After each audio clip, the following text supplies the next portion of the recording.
이 글은 그 김미경 대표가 쓴 글을 정리해 놓은 블로그에 글이 있더라고요. 그래서 그 블로그에 있는 글을 다시 한번 제가 정리한 글입니다. 어느 신부의 혼인 서약서 내용입니다. 두 눈에 하트 뿅뿅은 없었습니다. 심장이 쿵깍거리는 강한 인상도 없었습니다. 우리의 첫 만남은 그랬습니다. 하지만 봄날의 단비처럼 잔잔한 허브 향처럼 당신은 내게 천천히 스며들어 나를 꽉 채우고 말았습니다. 귀엽고 풋풋한 모습으로 내게 다가온 당신을 기억합니다. 그래서 감사합니다. 당신의 느린 말투와 여유로운 미소를 사랑합니다. 나를 웃게 만드는 당신의 웃음소리와 유머를 사랑합니다. 나를 더 좋은 사람이 되고 쉽게 만드는 당신의 따스함을 사랑합니다. 이게 이제 그 블로그에 있는 그 이제 어느 그 혼인 서약서, 이 신부의 서약서입니다. 신부가 쓴 서약서인데요. 예, 결혼할 때는 이렇지요. 이제 결혼해서 살다 보면은요, 풋풋하고 귀여운 모습이 있을까요? 예, 이제 문제는 그겁니다. 느린 말투 때문에 항상 여유로울까요? 열받죠. 그 다음에 그 이제 웃게 만드는 당신의 웃음소리, 유머, 그 유머가 어느 순간에 짜증이 납니다. 너무 가볍게 보이기도 하고요. 나를 좋은 사람이 되고 싶게 만드는 당신의 따스함, 그것 때문에 불편할 시절이 올 수 있다라는 겁니다. 무슨 말이에요? 사람은 누구나 좋은 면과 부족한 면이 있다라는 겁니다. 그런데 어제는 이 좋은 면이 내일은요, 이것이 오늘은 불편함으로 올 수도 있다라는 거예요. 또 어제는 부족해 보이고 모자라 보였던 그 면이요, 오늘은 좋은 면이 되기도 하더라는 거예요. 무슨 말입니까? 인간관계는 어디서부터 시작이 돼요? 나의 시선으로부터 시작된다라는 거예요. 이게 이제 그 김미경 대표가 하시는 말씀입니다. 그리고 나의 시선은 어디서부터 시작이 된대요? 나의 선택, 내가 뭘 선택하느냐예요. 거기서부터 시작한다라는 거예요.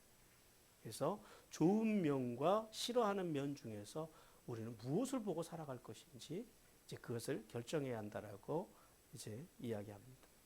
자, 오늘 본문을 통해서 하나님이 이삭과 함께 하심을 분명히 보고 두려운 마음으로 평화조약을 요청하여서 화목을 이룬 아비멜렉. 그리고 얼마 전까지 자신을 시기해서 괴롭게 했던 대적 아비멜렉이 평화조약을 요청해 왔을 때 감정적으로 대하지 않고 하나님을 바라보았던, 하나님을 바라봄으로 악을요, 뭘로요? 선으로 대했던. 그래서 우물이라고 하는 페이버, 하나님의 그 은혜를 받은 이삭의 이야기. 그리고 이제 마지막으로 부모의 신앙의 가르침을 버리고 세상의 길, 세상을 바라보는, 세상의 안목의 정욕을 따라서 살다가 저주의 길을 걸어간 에서, 이 세 사람에 대한 이야기, 이 세 사람의 바라봄의 각도가 어떤 사람, 아비멜렉에게는 평화를, 이삭에게는요 우물이라고 하는 페이버를, 그리고요 에서는요 저주를 받게 했다라는. 자, 오늘 본문을 통해서 하나님께서 이제 우리에게 두 가지를 말씀하시는데요. 첫 번째 말씀 같이 읽습니다. 시작. 하나님께서는 삶의 우선순위를 예배에 두고 살아가는 성도와 이웃과 화평을 이루며 살아가는 성도에게 복을 주신다. 자, 25절 말씀해 보니까 브엘세바에 정착한 이삭에 대해서 하나님께서 말씀합니다. 자, 하나님께서는 그랄에서 블레셋 사람들의 시기로 인해서 고난을 당한 그 이삭이 브엘세바에 도착했고, 근데 그 브엘세바에 도착하자 오늘 이삭의 말씀을 잘 보세요. 25절을 잘 보시면 그가 장막을 치고 우물을 파기 전에 두 가지의 행동을 했다라고 말씀합니다. 첫 번째 행동은 뭐예요? 제단을 쌓는 것. 그리고 두 번째 행동은요, 언약의 신실하신 하나님의 이름을 부른 것. 마치 이 모습을 누가 닮았었어요? 청교도들. 그들이 그 신대륙에 갔을 때 제일 먼저 한 게 뭐예요? 예배를 위해서 예배당을 세운 것입니다. 그리고 학교를 세우고, 그리고 비로소 자신들이 거처할 집을 지었다라는 거예요. 바로 이런 이삭의 삶이 흘러서 이제 오늘날 그런 이제 청교도들에게까지 그런 영향을 미쳤다라는 거예요. 자, 하나님께서 이 두 가지 사실을 통해서 우리에게 말씀하시는데요. 첫 번째는 이삭의 삶의 우선순위의 문제입니다.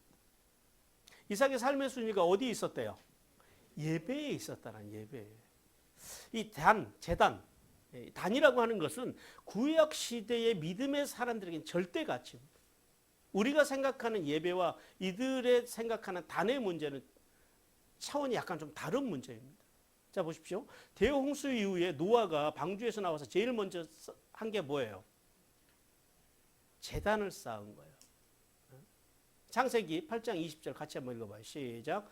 노아가 여호와께 제단을 쌓고 모든 정결한 짐승과 모든 정결한 새 중에서 제물을 취하여 번제로 제단에 드렸더니, 또 그 다음에 또 아브라함이나 이삭이나 야곱이요 가는 곳마다 제단을 쌓아요. 우리 창세기 12장 7절 8절 말씀 같이 읽습니다. 시작. 여호와께서 아브라함에게 나타나 이르시되 내가 이 땅을 내 자손에게 주리라 하신지라. 자기에게 나타나신 여호와께 그가 그곳에서 제단을 쌓고 거기서 베델 동쪽 산으로 옮겨 장막을 지니 서쪽은 베달이요 동쪽은 아이라. 그가 그곳에서 여호와께 제단을 쌓고 여호와의 이름을 부르더니. 그럼 단이 의미하는 게 뭐예요? 제단이 의미하는 게 예배의 삶입니다. 예배의 삶. 그러니까 노아나 아브라함이나 이삭이나 야곱이 제단을 쌓고 그냥 제단을 쌓은 날 한 번만 예배 드리는 것이 아니라 이들이요 아침에 일어나면 제일 먼저 하는 일이 뭐냐면 제단으로 가는 것. 그리고 제단에서 거기에서 하나님을 예배하는 것. 그것이 그들의 삶의 우선순위였다라는 거예요. 그럼 성막이 없던 시절에는 단은 있었습니다. 제단은 있었어요. 근데요, 제단이 없는 성막은, 그러니까 제단이 없는, 그러니까 성막이 없는 제단은 그래서 가능하지만은 아무리 성막이 호화롭고 잘 지어져도요, 제단이 없으면은요, 그 성막은 무용지물이라는 이걸 우리가 알아야 돼요. 이게 뭘 말하는 거예요? 예배 없는 신앙생활은 절대 가능하다, 불가능하다. 불가능하다. 이걸 알아야 돼요. 오늘 지금 하나님께서 그걸 말씀하시는 거예요. 이 이스라엘의 역사가였던 요세푸스의 기록에 의하면요, 그 예수님 당시에 보통 유대인들의 그 집회 시간, 회당에서 안식일날 그들이 모여서 예배하는 그 시간이 보통 얼마라고 기록해 놓은 줄 아십니까? 얼마일까요? 맞춰보세요. 6시간입니다. 6시간. 유대인들은 보통 회당에 모이면 6시간을 예배를 드렸다라는 거예요. 6시간 동안 뭐예요? 시편을 찬양하고 기도하고 성경 말씀을 낭독하고 또 그 말씀을 이렇게 낭독한 말씀을 또 이제 해석해서 랍비가 설교해주고 6시간 동안 그렇게 그들은 예배를 드리는 거예요. 우리 느헤미야 8장 3절 같이 한번 읽어봅니다. 시작. 수문학 광장에서 새벽부터 정오까지 남자나 여자나 알아들을 만한 모든 사람 앞에서 읽으며 무사람이 이 율법책을 귀에 기울였는데, 이 말씀을 저는 읽을 때 이때만 특별하게 그런 줄 알았어요. 느헤미야 시대 아침 새벽부터, 즉 아침 6시경부터 정오 난 12시까지 무려 6시간 집회를 열었다라는 거예요. 그래서 저는 이 말씀을 읽을 때마다 이게 이날은 좀 이들이 특별한 은혜를 받아서 그랬나 보다 했는데, 이번에 이제 이렇게 설교를 준비하면서 요세푸스의 기록을 보니까요, 이게 유대인들이 보통 예배 드리는 시간이에요. 그러니까 일상에 예배 드리는 시간이었다라는 거예요. 여러분, 유대인들처럼 예배에 진심의 민족이 없습니다. 그래서 그 유대 랍비 그 마빈 토케어는 이렇게 이야기를 해요. 유대인들이 안식일을 지킨 것이 아니라 안식일이 유대인을 지켰다라는 거예요. 그러니까 그들이 목숨을 걸고 진심으로 하나님 앞에 가서 안식일이면 교회 회당에 나가서 하나님 앞에 예배를 드렸더니 하나님께서 그 예배를 통해서 유대인들에게 오늘날 이런 복을 주셨다라는 거예요. 엄청난 복을 주셨다라는 거예요. 오늘도 유대인들은요, 자신들이 이 땅의 복, 이 땅에서 자기들의 복 받는 비결에 대해서 그들은 단호하게 이야기합니다. 안식일의 예배. 그 안식일의 예배를 그들이 목숨처럼 드렸기 때문에 하나님께서 그들에게 자기들은 이렇게 복 받는 민족이 되었다고 유대인들은 지금도 그렇게 이야기합니다. 어떻습니까? 우리 한국교회 성도들, 우리와는 사뭇 비교가 되지 않습니까? 사실 우리 한국교회도 초대교회 때만 해도 주일 예배를 2시간씩 드렸습니다. 이제 그러다 일제강점기 때 이 일본 애들이 전쟁 일으키면서 이제 이런 전쟁 물자들이 필요하잖아요. 그러니까 인력 동원을 했는데 주일날이면 교회에서 인력 동원하기가 좋잖아요. 어차피 사람들이 교회에 다 모이니까. 그래서 1시간만 예배 드리라고. 그래서 이제 한국 교회가 예배가 1시간으로 해방 이후에도 그냥 지금까지 굳어져서 이렇게 온 거예요. 그리고 1시간 동안 나가서 이제 가서 일하는 것. 이제 근로하는 것. 그래서 오늘날 우리는요, 예배 시간이 1시간만 넘어가면 솔직히 이야기해 보세요. 불편하세요? 편하세요? 불편해요. 마음이. 왜요? 우리는 1시간 예배에 길들여져 있다라는 거예요. 우리는 예배의 진정성보다도 시간에 더 많이 진정성을 가진 민족입니다. 그래서 이 빨리빨리의 민족답게 예배도요, 빨리빨리 드리고 언론을 해치워야 돼요. 그리고 집에 가서 또 빨리빨리 뭐 일해야 될 게 있거든요. 근데 여러분 기억하셔야 돼요. 이스라엘 민족들이 2000년 동안 그 험악한 역사의 굴곡 속에서도요, 그들이 끝까지 버티고 현재까지 살아남을 수 있는 비결이 무엇인지를 알아야 돼요. 뭘까요? 그들의 고집스러운 안식일의 예배. 안식일을 지키면서 시간과 상관없이 그들이 진심으로 하나님을 예배하고 하나님의 말씀을 듣기를 기뻐했기 때문에 유대인들이 2000년 동안 성전도 없고 나라도 없고 때로는 어느 나라에서 뚝 떨어져 자기 혼자 자기 가족만 있어도 아버지가 제사장이 되어서 안식일에는 그렇게 예배하는 그런 문화. 그 문화 때문에 이스라엘 민족들은 2000년, 아니 200년도 아니고 20년도 아니고요. 2000년 동안에 그들이 신앙을 지킬 수 있었다라는 사실을 우리는 깨달아야 돼요. 지금 그런데 한국 교회를 보십시오. 지금 한국 교회에서 우리가 코로나를 지나면서 지금 한국 교회가 문제가 뭐냐면 코로나로 인해서 비대면 예배를 드리니까요. 교인들의 신앙이 무너졌다고 교회들, 목회자들이 여기저기서 아우성입니다. 그래서 어떻게든지 다시 대면 예배를 다시 옛날처럼 회복해서 옛날의 영광을 되찾아야 된다고 이야기합니다. 여러분 유대인들과 너무 비교가 되지 않습니까? 이 사람들은 20년도 아니고요. 2000년 동안 회당이 없이도 성전이 없이도 그들은 이렇게 신앙을 지켜오는데 예배를 지켜오는데 우리는요. 불과 얼마예요? 2년 반이요. 1년 6개월 동안 그것도 예배를 못 드린 것도 아니잖아요. 대면 예배를 충분히 드릴 수 있고 지금 5G 시대에 영상으로 우리가 지금도 이제 영상으로 예배 드리는 성도들이 있습니다만 이렇게 우리가 예배할 수 있음에도 불구하고 왜 신앙이 무너지냐라는 거예요.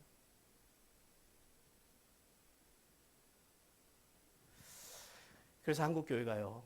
지금 가장 먼저 회복해야 되는 건 뭐냐면은 말씀과 말씀의 정신으로 예배 정신을 회복해야 돼요. 예배가 뭔지를 알아야 된다라는 거예요. 그러니까 우리는요, 1시간 나와서 이렇게 앉아 있는 게 예배예요. 그래서 1시간이 넘어가면 그때부터 마음이 불편해요. 허리가 아파오고. 참된 예배 정신이 없다라는 거예요. 물론 이제 물리적으로 이제 편찮으신 분들, 어르신들은 오랜 시간 앉아 있기 힘들죠. 이제 그런 걸 말하는 게 아니라 1시간이 넘어가는 순간부터 이제 안 아프던 막 몸도 아파요. 예배 정신이요. 그동안 우리 한국 교회가 왜 이렇게 됐냐라는 거예요. 하나님의 말씀과 말씀의 정신으로 예배 정신은 가르치지 않고 뭘 가르쳤어요? 예배 시간 잘 지키는 거. 그래서 언제까지 예배당에 나오래요? 예배 10분 전에. 하여튼 예배 시간에 와서 지각하는 거를 보면은 서로 공격해요. 예배 시간에 늦는다고. 그런 거. 그 다음에 또 참석 잘하는 거. 그래서 주일 낮 예배 드리고 오후 예배까지 드리면 뭐라 그래요? 온수라 그래요. 그리고 주일 낮 예배만 드리고 오후 예배 안 드리면 뭐라 그래요? 반수라 그래. 들어보셨죠? 그런 것만 가르쳤다라는 거예요. 그리고 교회에서 헌금 생활 잘하고 봉사 생활 잘하면 무슨 교인이라 그래요? 1등 교인이라 그래요. 장로감, 뭐 권사감, 안수집사감이라 그래요. 젊은 사람들이 그러면요, 신학교 가라 그래요. 목사감이라고. 자, 그렇게 해서 세워진 교회, 그렇게 해서 세워진 성도들이요, 불과 2년 반 코로나 때문에 비대면 예배 드니까 어떻게 되더라고요? 와르르 무너져 버리더라고요. 교회를 안 가면, 예배당에를 안 가면 예배 드린 것 같지가 않대요.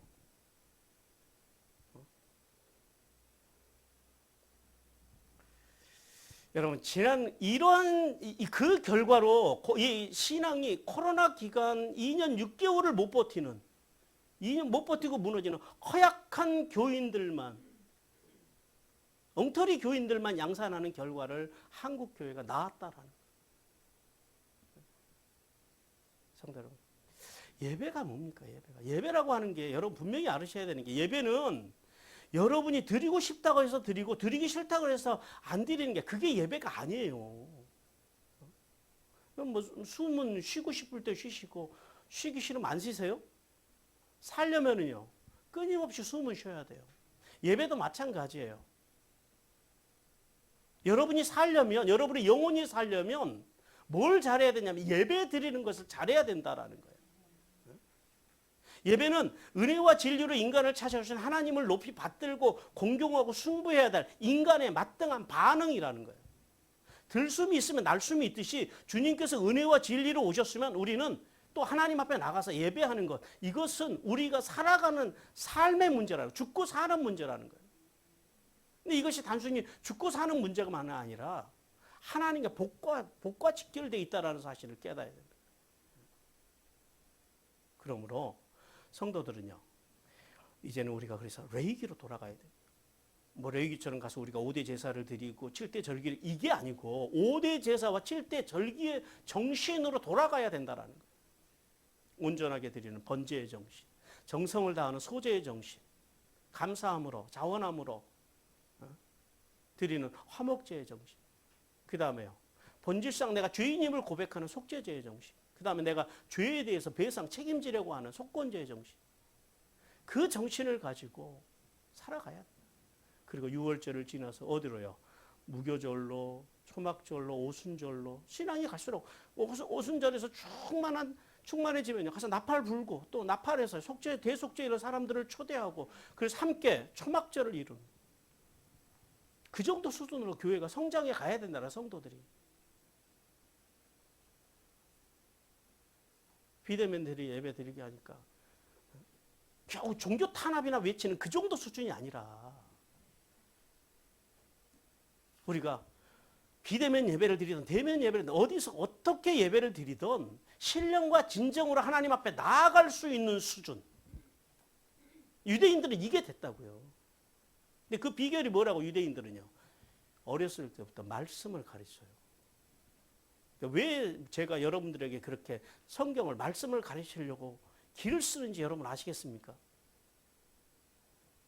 그 정도 수준은 우리가 가야 된다는 거예요. 겨우 코로나 2년 6개월 동안 무너지는 그런 수준이 아니라, 꼭 교회당에 나와야지 나는 예배가 돼, 그 정도 수준이 아니라, 내가 어디 있든지 1시간 넘어가면 막 불편해지는 것이 아니라 1시간이든 2시간이든 3시간이든 하나님을 예배하는 게 즐겁고, 찬양하는 게 즐겁고, 기도하는 게 기쁘고, 말씀 듣는 게 행복하고, 이런 수준으로 신앙이 성장해 가기를 주님께서 원하십니다.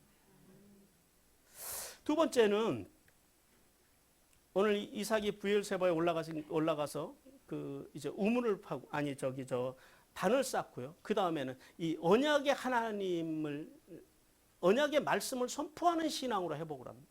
이삭이 여호와, 즉 여호와의 이름, 그 언약에 신실하신 하나님의 이름을 이제 선포했다 그래요. 이건 무슨 말이냐면, 이제 하나님의 언약의 말씀만 온전히 의지하겠다고 하는 의지의 표현입니다.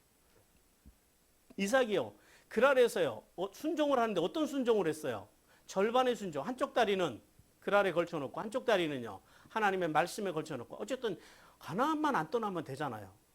그 가나안의 경계선의 신앙을 가졌더라라는 거예요. 근데 하나님께서 어쨌든 가나안은 안 떠났으니까 하나님께서 약속대로 복을 주셨어요, 안 주셨어요? 복을 주셨어요. 근데 그 복이 문제가 돼요. 그 복으로 인해서 블레셋 사람들의 이제 시기를 통해서, 왜냐하면 블레셋 사람들은 왜 시기를 해요? 그럼 복받은 이삭을, 그 사람들의 신은 만몬이거든요. 그러니까 누가 돈 벌었다 그러면요, 배가 아픈 거예요, 얘들은. 이게 만몬을 섬기고 살아가는 사람들의 특징입니다. 여러분도 누가 뭐 잘됐다 그러면 배 아프면은요, 여러분의 신은 만몬입니다. 이 사람들의 신앙이 그랬어요. 그래서 그 시기로 인해서 그랄에서 추방을 당하고 또 에색에서 다툼을 만나고 또 신나에서 대적이라고 하는 고난을 당합니다. 그리고 비로소 이삭이 르호봇에 와서 넓어지는 평안을 경험하고, 그리고 브엘세바로 올라와요. 언약의 우물, 언약의 신실, 그리고 거기에서 언약의 신실하신 하나님 여호와, 그 이름을 부릅니다. 근데 그 이름을 그냥 부르는 것이 아니라 가나안에 있는 모든 사람들 앞에서 그가 선포해요. 그리고 자신은 이제는 양다리 걸치던 그런 신앙이 아니라 오직 여호와 하나님의 말씀만을 따르는 온전한 순종의 자임을 이제 브엘세바에 올라와서 자기 장막을 치고 우물을 파기 전에 그것을 선포했다라는 거예요. 성도 여러분, 이 사실을 통해서 하나님께서 우리에게 두 가지를 말씀하시는데, 첫 번째는 뭐냐면 우리 인생과 삶의 모든 주권이 누구에게 있다고요? 예수 그리스도께 있음을 오늘 우리에게 말씀하십니다. 이사야 43장 1절 말씀 같이 읽습니다. 시작. 야곱아, 너를 창조하신 여호와께서 지금 말씀하시느니라. 이스라엘아, 너를 지으신 이가 말씀하시니라. 너는 두려워하지 말라. 내가 너를 구속하였고 내가 너를 지명하여 불렀나니 너는 내 것이라. 자, 구원받은 성도는 나를 창조하시고 부르셔서 구원하신 분이 누구라는 사실을 믿어야 된다고요. 하나님이심을 믿어야 한다고요. 그리고 우리의 삶의 주권이 어디에 있다고요? 나를 대속해 주신 십자가의 대속의 피로 구원해 주시고 내게 칭의의 은혜를 주신 예수 그리스도께 있음을, 그것을 인정해야 된다는 거예요. 그러므로 성도는요, 은혜와 진리로 찾아오신 예수 그리스도, 그분을 믿어야 돼요. 믿는다라는 게 뭐라고요? 그분의 말씀을 믿고 그 말씀을 존중하고 그렇게 살기 위해서, 즉 정의, 주님께서 은혜와 진리로 오셨잖아요. 그리고 주님께서 우리에게 공의와 정의로 살으라고 그래요. 근데 공의는요, 주의 십자가를 믿으면 공의를 얻었어요. 공의는 이루어졌어요. 그러면요, 은혜와 진리로 오신 주님을 따라가는 삶, 그게 정의예요. 진리를 따라가는 삶, 말씀을 따라가는 삶, 말씀대로 살려고 발버둥 치는 삶, 그게 정의라고요. 그 정의의 삶을 살아감으로 하늘의 복과 땅의 복을 받기를 주님께서 원하십니다. 그리고 두 번째 주시는 말씀은 그거예요. 성도는 그 귀한 이름 속에 담겨있는 하나님의 인격을 닮아가야 됩니다. 우리 출애굽기 34장 6절 말씀 같이 읽습니다. 시작. 여호와께서 그의 앞에서 진하시며 선포하시되 여호와라 여호와라, 자비롭고 은혜롭고 노하기를 더디하고 인자와 진실이 많은 하나님이라. 자, 여기서 하나님께서는 우리에게 크게 네 가지의 당신의 성품을 보여줍니다. 정확하게 5가지인데 하나를 네 개로 묶었습니다. 첫 번째는 뭐냐면 라훔입니다. 라훔의 은혜. 오늘 우리 성경에서는 자비롭고 그럽니다. 이 자비라고 하는 단어가 원어로 보면 라훔이에요. 이게 어떤 뜻이라고요? 어머니의 자궁을 의미합니다. 깊은 은혜. 아이를 막 출산한 산모가 어린 자녀를 바라보는 그 짠한 마음 있잖아요. 그 깊은 은혜, 깊은 사랑, 그것을 라움이라고 그래요. 하나님께서요, 하나님의 그 마음을 좀 배우라라는 거예요. 하나님의 깊은 마음, 이 살얼음과 같은, 조금 좋으면은 그냥 막 좋다가 또 조금 뭐가 실증 나면은 그냥 이런 믿음이 아니라 뿌리 깊은 믿음. 이게 라움이에요. 그 성품을 가지라고요. 그걸 배우라고요. 그다음 두 번째는요, 헨입니다. 헨의 은혜. 오늘 우리 이 성경에서는, 본문에서는 은혜롭고 그럽니다. 이 원문에 보면 이것이 헨입니다. 헨. 동사로는 하나니고 명사로는 헨인데요. 헨. 이 헨은 뭐냐면은 영어로는 페이버라고 그럽니다. 그러니까 윗사람이 아랫사람에게 베푸는 은혜. 즉 마치 자녀가 부모에 맞는 행동이나 어떤 일을 했어요. 그러니까 쉽게 말해서 이제 얼마 전에 수능 끝났잖아요. 만족할 만한 점수를 얻고 그리고 좋은 대학에 이제 입학을 했어요. 합격이 됐어요. 그러면은 부모된 입장에서 또 조부모된 입장에서 그 자녀에게 뭔가 해주고 싶겠어요? 안 해주고 싶겠어요? 아이가 뭐라고 말 안 해도 등록금이라도 좀 내주고 싶고, 아니면 옷이라도 사주고 싶고, 뭐 어떤 가방이라도 좀 하나 사주고 싶은 그런 마음. 그게 페이버라고. 윗사람이 아랫사람의 어떤 행동을 보고 당신 마음에 들어서 주시는 은혜. 그래서 이걸 제가 은혜 안에 은혜라고 합니다. 은혜 안에 은혜. 그렇게 넉넉한, 풍성한 그런 은혜, 그런 마음, 그런 성품을, 그런 주님의 성품을 닮아가라고 말씀하십니다. 그다음에 세 번째는 헤세드의 은혜입니다. 오늘 우리 성경에서는 자, 그래서 하나님께서 이제 은혜로 노하기를 더디하면 인자와 그럽니다. 인자와. 여기 인자라고 하는 말이 원어 성경에는 헤세드예요. 그러니까 이게 우리 성경에서는 은혜가 히브리어는 세 개가 나오거든요. 세 가지 종류가 나오는데 우리 성경에서는 이게 번역이 안 돼요. 우리 성경에서는 이제 그래서 이건 원어로 볼 수밖에 없습니다. 그래서 이게 헤세드입니다. 인자가. 헤세드는 뭐예요? 십자가의 은혜. 무한하신 은혜, 끝이 없는 은혜. 그냥 돌아오기만 하면 다 용서해 주시는 한이 없는 은혜. 그 십자가의 은혜. 이걸 뭐라고 한다고요? 이걸 헤세드라고 한다. 그런 성품을 좀 닮으라는 거. 그런 넉넉함을 성도들이 가져야 된다라는 거. 그리고 마지막으로는 에메트입니다. 오늘 우리 성경에서는 진실이라고 번역을 했는데요. 이 번역이 좀 약해요. 인자와 진실이라고 하지 않고 사실 은혜와 진리라고 번역해야 되는데 하여튼 이 헤세드와 에메트의 문제는 우리 성경에서는 이게 번역이 막 이렇게 막 뒤죽박죽이라 그러면 좀 뭐하고 어쨌든 여러 가지 막 단어들로 한 단어를 여러 가지 단어들로 번역을 해놔가지고 참 헷갈리게 만들어놨어요.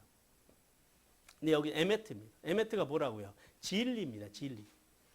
말씀이요. 성실로 번역이 되기도 합니다. 그러니까 무슨 말이에요? 절대 변하지 않는 진리의 말씀. 그러니까 하나님의 성품은요. 변함이 없으신 분이라는 거예요. 그러니까 우리도 아니 좀 코로나 기간에 비대면 예배 드렸다고 신앙이 가닥하고 무너지고 꼭 교회를 나와야지만 신앙생활이 되고 이런 살얼음 같은 믿음이 아니라 진리, 변함이 없는 믿음. 우리가 가정에 있던, 직장에 있던, 길거리에 있던, 또 교회에 와 있던 늘 우리의 중심이 진리로 꽉 차 있는 변하지 않는 믿음. 교회에 와서만 그럴듯한 기독교인이 근상 성도가 아니라 자녀를 대할 때나 아내나 남편을 대할 때나 어디서든지 진실되게 성실하게 진리를 입각해서 살아갈 수 있는 그런 인격. 어렵죠? 그러니까 그렇게 살기 위해서 그런 인격을 갖기 위해서 어떻게 하자고요? 한번 남은 시간 동안 발버둥 한번 쳐보자라는 거예요. 그러면은 안 되면은 봉황을 그리다 안 되면 닭이라도 되겠지요. 그런 믿음, 그런 마음으로 말씀대로 한번 살기 위해서 애써 보자라는 거예요. 한번 예수 믿고 살아가는 세상인데. 하나님께서는 이제 계속해서 26절, 31절에서 아비멜렉이 이제 요청으로 평화조약을 체결한 이삭에 대해서 말씀합니다. 하나님께서는 어느 날 아비멜렉이요 절친한 자기의 조력자 오늘 성경에서는 친구라고 그랬습니다만은 절친한 그 조력자인 아후삭과 블레셋의 비골 이 비골이라고 하는 이름은 사람 이름이 아니에요. 이거는 그 앞에 아브라함 때도 비골이라는 이름이 또 나오거든요. 근데 그래서 봐서 그러니까 우리가 국방부 장관 그러잖아요. 우리가 뭐 참모총장 뭐 이런 명칭이었던 것 같아요. 비골이라는 게 이제 군대 총사령관의 명칭을 했던 것을 보입니다. 그러니까 군대 총사령관을까지 대동하고 이삭을 찾아와서 뭐라 그러냐면은 평화조약을 맺자라는 거예요. 자, 하나님께서는 이 아비멜렉이 이삭을 찾아온 사건을 통해서 두 가지를 우리에게 알게 하시는데요. 첫 번째는 그겁니다. 왜 아비멜렉이 손수 자신이 설치한 조력자와 군대 사령관까지 대동하고 이삭을 찾아와서 평화조약을 희망하고 있는가라는 거예요. 아니, 불러서 해도 되잖아요. 근데 왜 아비멜렉이 한 나라의 왕이 한 부족의 족장인 이삭을 찾아왔느냐라는 거예요. 우리 28절, 29절 같이 한번 읽어봅니다. 시작.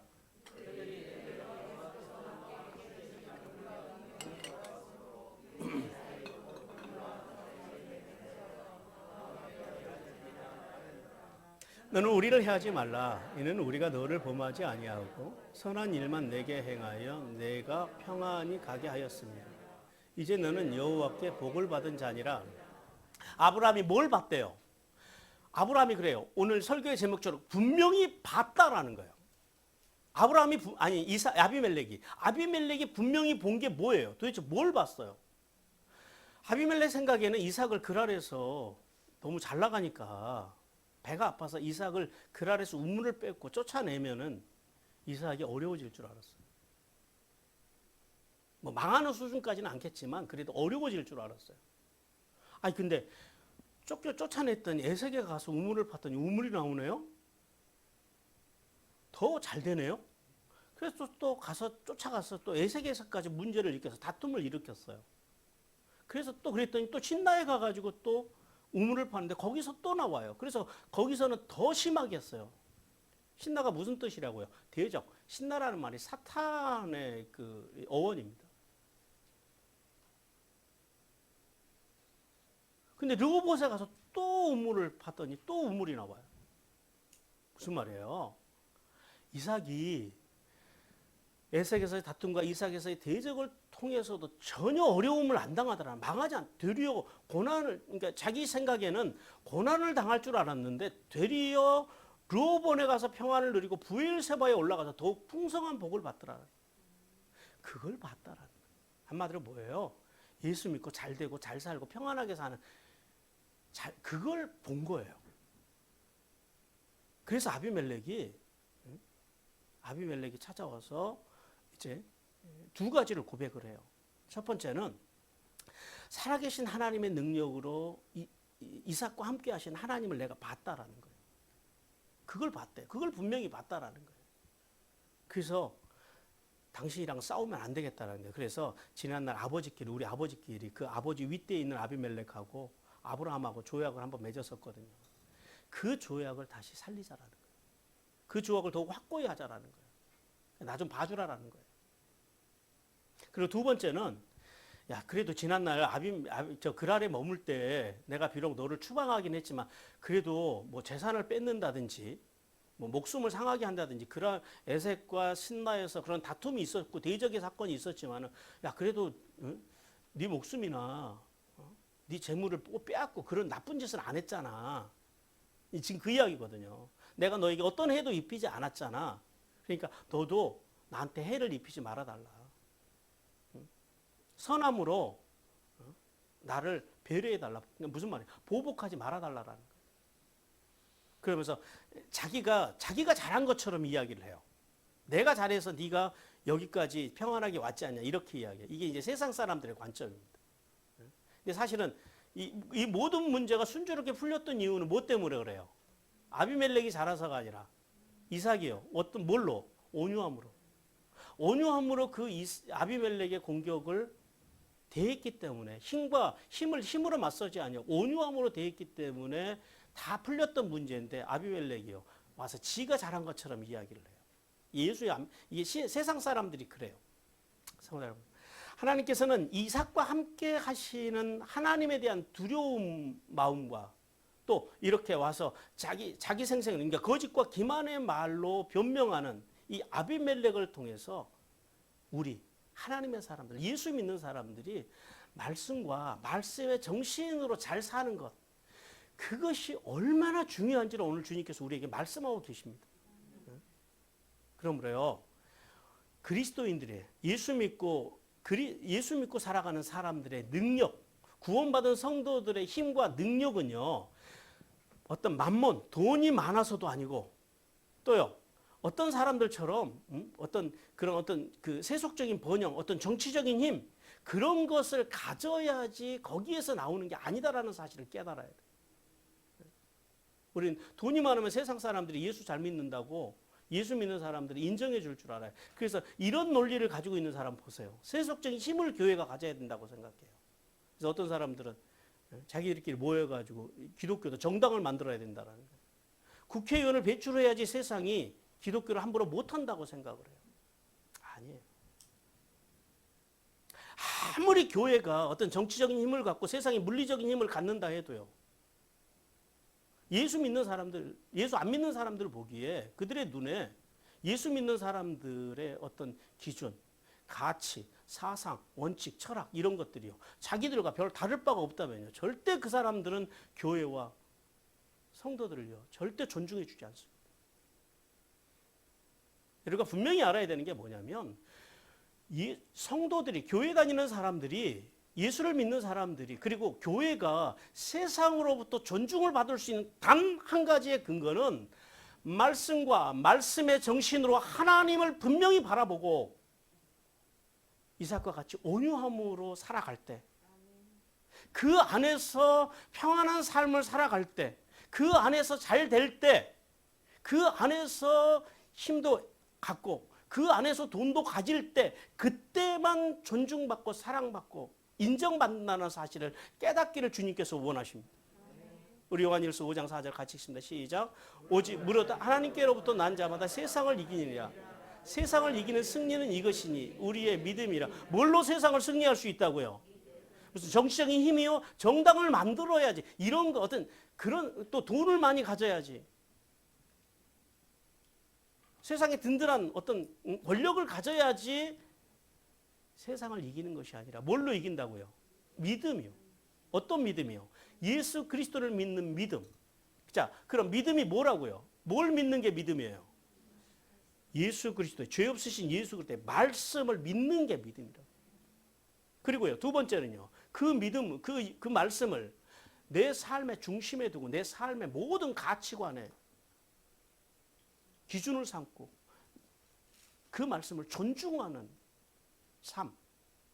그걸 믿음이라고 한다고요. 그 다음에요. 잘 안 돼요.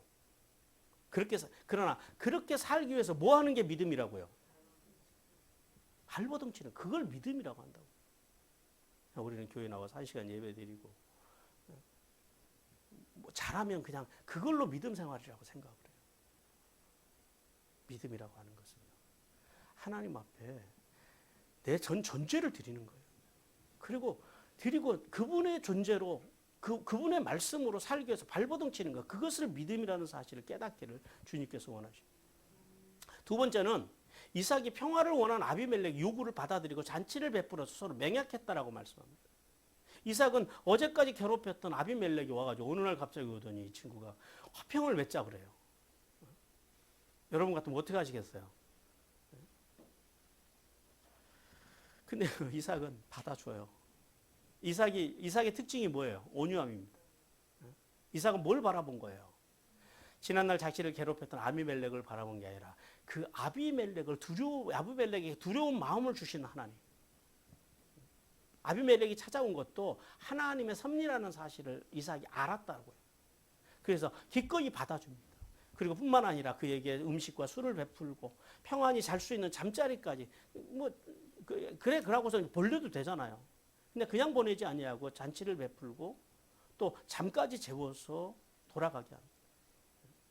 하나님께서는 이 아비멜렉을 접대한 이삭을 통해서 믿지 않는 이웃들, 심지어는 자신에게 악을 행했던 사람들이 돌아와서 회개하고 화해를 청했을 때 어떻게 해야 되는지를 말씀합니다.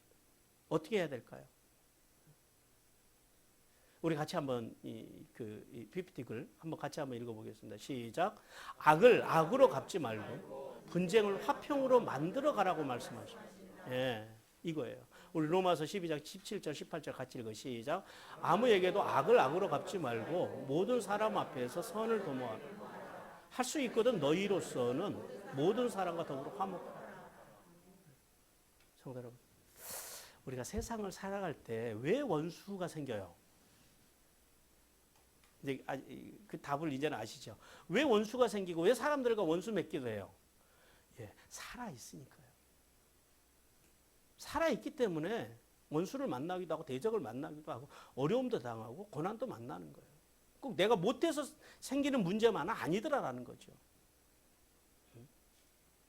그러나 이제 소극적으로는 예수 믿는 사람들은요, 악을 악으로 갚지 않는 자세를 가져야 됩니다. 그리고 적극적으로는요, 원수가 회개하고 돌아오면은요, 더불어 화목을 이루어서 하나님의 나라를 세워가야 한다라는 거예요. 그러므로 왕의 제사장으로 부르심 받는 성도들은요, 그 아시시의 그 프란치스코의 기도처럼 미움이 있는 곳에는 뭐를요? 사랑을.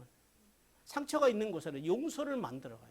그리고 보다 적극적으로는 위로받기보다는 위로하고 이해받기보다는 이해하고 사랑받기보다는 사랑하는 자가 되는 삶으로 하나님의 영광을 드러내기를 주님께서 원하십니다. 왜냐하면 주님께서 이 일을 위해서 십자가에서 죽으셨다는, 십자가로 오셨다라는 거예요. 그러니까 예수 믿는 사람들이 그 주님의 발자취, 주님의 뒤를 따라가는 게 맞잖아요. 그러니까 예수 믿는 사람들이 그렇게 살아야 된다고요. 사랑하는 성도 여러분, 이삭과 유대인들처럼 삶의 우선순위를 예배에 두므로 또 예수님과 이삭과 요셉처럼 악을 악으로 갚지 않고 악을 선으로 갚는 신앙의 자세로 하늘에 있으리며 땅에 기름진 복을 받는 성도들이 되기를 주님께서 간절히 원하십니다.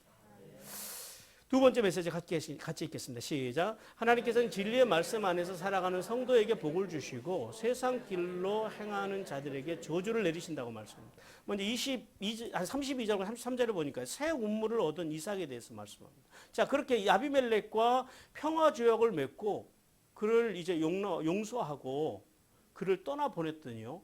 떠나보내고 났는데 곧바로 오늘 성경에 보면 그 날에 그럽니다. 아비멜렉이 떠나고 그날 좀 잠시 후에 종들이 헐레벌떡 달려와요. 아까 25절에서 뭐라 그랬어요? 우물을 팠는데 아직까지 물이 안 나왔어요. 근데 아비멜렉과 화평을 맺고 나서 바로 그날 뭐가 터졌대요? 우물이 터졌다고. 이 우물은 사실은 이삭이 판 건 아니에요. 지난날 아브라함이 판 겁니다. 아브라함이 그 지금 아비멜렉의 아버지, 그 아버지 아비멜렉에게서 산 우물이에요. 파서. 근데 아마도 대가뭄 때문에 이 우물이 말랐던 것 같아요. 그러다가 이제 그 우물을 다시 이제 지금 손을 보고 파는데 우물이 안 나왔는데 그 화평조약을, 평화조약을 맺던 날 우물이 터져 나왔다는. 그래서 이삭이 그 우물의 이물을 뭐라고 불렀다고요? 세바, 맹세라고 불렀다는. 언약을 맺고 언약의 조약을 맺었더니 맹세를 했더니 하나님께서 우물을 주셨다라는. 성도 여러분, 우리가 구원받을 성도일지라도 살아있기 때문에 원수도 만나고 때로는 괴로움도 당해요. 그러나 원수가 자신의 잘못을 뉘우치고 와서 화해를 청하면은요, 아픔의 감정에만 사로잡혀서 박대하지 말고 오늘 여기 이삭처럼 그의 사과를 받아주라라는 거예요. 그리고 극진히 최고의 예우를 해주고 대우를 해주라고 주님께서 말씀합니다. 베드로전서 3장 9절 같이 읽습니다. 시작. 악을 악으로 욕을 욕으로 갚지 말고 도리어 복을 빌라. 너를 위하여 부르심을 받았으니 이는 복을 이어받게 하려 하시오. 뭘 위해서 주님께서 우리를 부르셨대요? 이 삶을 위해서. 악을 악으로 욕을 욕으로 갚지 않고 복을 빌어주는 삶. 이게 그리스도인의 삶이어야 된다. 그러므로 성도는요, 이삭과 같이 화목을 이루는 삶을 위해서 부르심을 받았다는 사실을 깨닫고 가정과 또 삶의 자리 세상에 나가서 그 다음에 교회에서 분정과 분열을 종식시키는 피스메이커, 평화를 만들어가는 그런 삶을 통해서 하늘에 있으리며 땅에 기름진 복을 받는 성도들이 되시기를 주님께서 원하십니다. 마지막 34절과 35절에서요. 에서로 인해서 근심하는 이삭과 리브가에 대해서 말씀합니다. 근데 여기서 왜 갑자기 에서의 결혼 이야기가 여기서 등장을 했을까요? 왜 하나님께서 이 에서의 결혼 이야기를 등장시켰을까라고 생각을 해볼 때 이제 바로 27장부터 시작되는 야곱의 이야기. 왜 야곱에게로 아브라함 가문에 흐르는 구속사의 복이 흘러갔는지를 말씀하기 위함 같아요. 에서가 40세, 40세는 요즘 40세를 생각하시면 안 됩니다. 그 시대에는 평균 수명이 거의 200년 가까이 살았던 세상이에요. 그러니까 오늘로 말하면 한 몇 세 정도 될까요? 평균 수명 80세라고 본다면 한 20대, 20살, 뭐 그 언저리 정도, 그 나이 정도로 이렇게 연상하시면 됩니다. 그 시대에 해쪽 속 유딧과 바스맛이라고 하는 여인을 아내로 맞았다 그래요. 근데 이 유딧이라고 하는 이름은 칭찬하다라는 뜻이고요. 바스맛은 향기라고 하는 의미입니다. 이미 여러분 우리가 아시다시피 가나안 지역에는요, 그 당시에 가나안 지역에는 뭐가 팽배하던 시대예요. 성적으로 굉장히 문란한 시대입니다. 마치 오늘 이 시대와 똑같아요. 그래서 신앙이 아니라 여호와 신앙이 아니라 그 이방 문화에 물들어 살았던 이 여인들은요, 이 여인들도 당연히 내면의 가치보다 밖으로 드러나는 외적인 가치에 힘쓰고 살았던 것으로 보여집니다. 그래서 이삭과 리브가가 근심했다라는 거예요. 하나님께서는 이 에사의 결혼 이야기를 통해서 두 가지 문제점을 우리에게 지적하십니다. 첫 번째는 뭐냐면 하나님을 여호와 언약에 신실하신 하나님을 믿는 언약의 가문의 장자로서 에사가 장자잖아요. 영적으로 구별된 삶을 버리고 세속적인 비신앙의 길을 선택했다라는 거예요. 그 결과가 뭐예요? 그 결과로 에서는 하나님의 구원의 역사에서 단절을 받았다. 그리고 이제 타락한 이방 여인들을 맞음으로 인해서 언약의 가문에서 이제 완전히 제외되는 그런 영적인 저주를 받습니다. 뿐만 아니라 두 번째 이 결혼의 이야기를 통해 주시는 문제점은 그거예요. 하나님을 떠나 거침없이 자기의 뜻대로 세상의 길을 선택하며 살아갔던 에서. 에서가 굉장히 잘생겼다라는 거예요. 호방하고 사냥꾼이잖아요. 그러니까 얼마나 그 시대 고대 시대에는 사냥 잘하는 사람들이 이제 오늘날 그 BTS와 같은 인기를 누리고 살았던 시대거든요. 그러니까 에서가 그런 인기 있는 사람이었다라는 거예요. 그런데 그 삶 속에서 세상의 길을 선택함으로 오늘 성경에 보니까요. 부모님의 마음을 슬프게 했다라는 거예요. 오늘 근심하게 했다라는 말이 원어로 보면 슬프게 했다라는 거예요. 어머니의 슬픔을 줬다라는 거예요.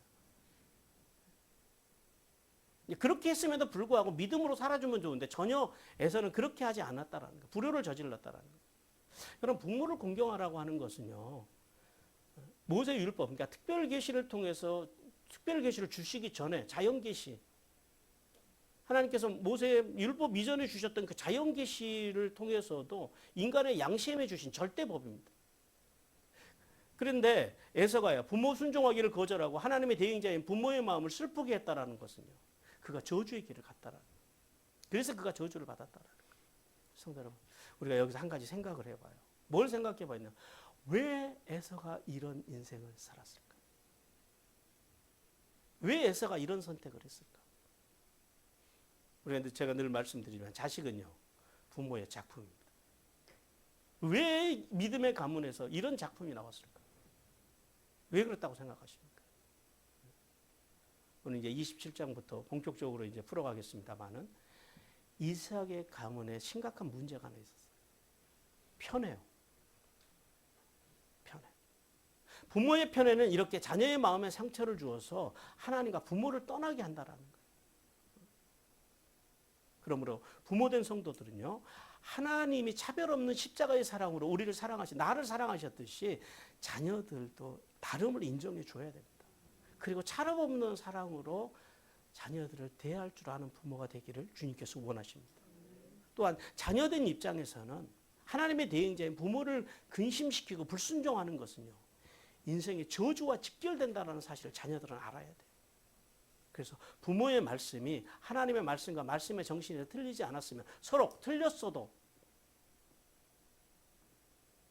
틀리지 않았을 때는 전적으로 그 말씀을 따라가야 되고 서로 하나님의 말씀과 말씀의 정신에서 틀린 말씀을 하실 때는요. 그렇다고 해서 그거 가지고 부모님을 아프게 하는 죄를 짓지 말라라는 거예요.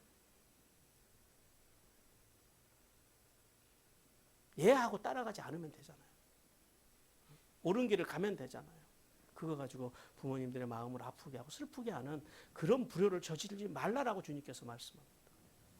사랑하는 성도 여러분, 하나님께서는 오늘 이제 아버지의 말씀 안에서 순종하는 성도와 이렇게 육신의 부모에게 순종하면서 효를 다하는 성도들에게 하늘에 있으며 땅에 기름진 복을 주신다는 사실을 깨닫고 우리가 이제 여기 이삭처럼 하나님을 분명히 바라보고 그분의 복주심을 바라보고 살아가므로 하늘의 복과 땅의 복을 받는 성도들이 되시기를 주님께서 간절히 원하십니다. 우리 시간 함께 결단 찬양을 드리면서 주님 앞에 나가시겠습니다.